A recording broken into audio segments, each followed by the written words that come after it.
Hi, and welcome to Poptography. On this episode, we're going to show you how I took the TIE Fighter pilot with the TIE Fighter number 221 and created this image.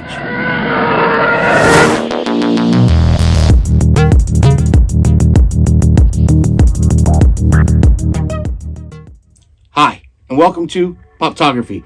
My name's Patrick, and today we're going behind the scenes of how I created this image of the TIE Fighter pilot with the TIE Fighter number 221. So, I approached a few different ways, kind of inspired by ILM and how they created the TIE Fighter. Everything from how I was going to light it, and how I was going to shoot it and capture it, and how I was going to be able to utilize that even in the post-production.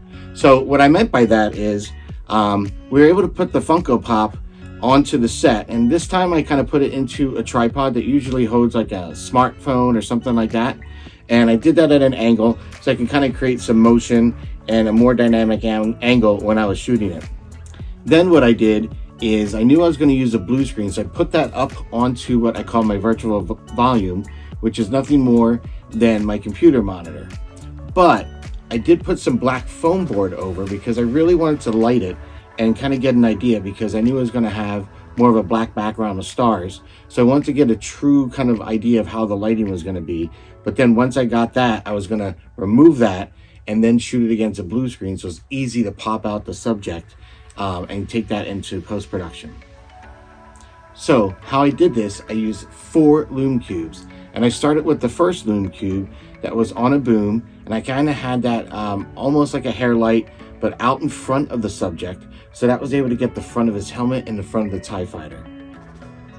For my second loom cube, I came from the back left side, and that was diffused with some barn doors, and I had that come in, as you can see, from behind, and it gives a nice highlight and separation from the back of the TIE Fighter across its TIE Fighter wings, and starts really carving out the grooves in the pattern of the TIE Fighter wings, which I really like.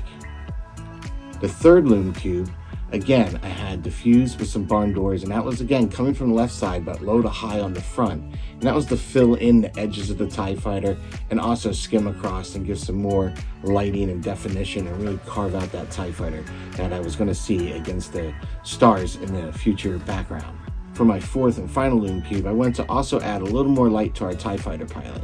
So I actually used the TIE Fighter pilot's Funko Pop box, propped my tripod onto that, put some diffusion and a little globe on that to diffuse it a little bit more and spread that, and I was able to kind of get that a little bit higher. As you can see, it adds a little more light and definition to the right side of the TIE Fighter pilot. And again, I just thought it was a really nice way to kind of give this Funko Pop, which is in all black, really nice highlights against knowing that I was going to have the black stars of space. Once we got that lit, I was able to remove the black background and put it onto the blue screen and get a couple images of that, so that I can bring that into Photoshop and be able to pull that out. So this is the image that we got, brought this into Photoshop, and then from here we converted it all to a blue screen.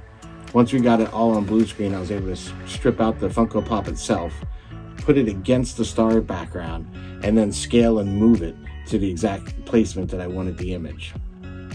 Then we just added a little red glow to the chest plate.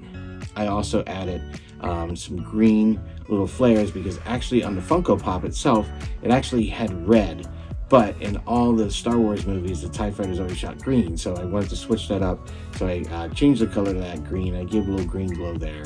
And then just the having shifted and scaled it and moved it into its position, I was able to give it a little bit of blur against the stars in the background, and that's how we got our final image.